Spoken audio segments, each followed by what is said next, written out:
হচ্ছে অগ্নিকুণ্ড। ঠিক আছে, দেখো এইখানে আমি একটা ছোট্ট বৃত্ত করেছি, বৃত্তটা দেখো, এখানে আমি একটা ছোট্ট বৃত্ত করেছি। এই বৃত্তটা হচ্ছে কুণ্ড, অগ্নি মানে হচ্ছে আগুন, মানে এই বৃত্তের মাঝে আগুন জ্বলবে। এবার আমি আর উদয়দা একে অপরের হাত ধরবো এবং একে অপরকে কি করবো, টেনে এই কুণ্ডের মধ্যে ফেলানোর চেষ্টা করব। যার পা পড়ে যাবে এই গোলের মধ্যে বা বৃত্তের মধ্যে সে কিন্তু আউট। ঠিক আছে, এইভাবে খেলা চলবে। চলো উদয়, ধনী দাও একটা।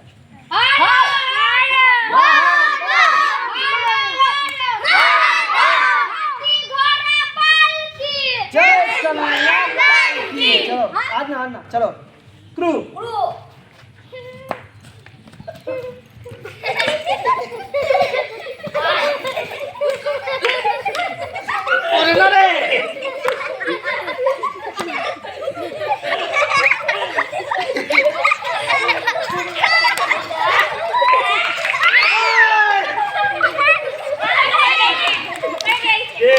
চলো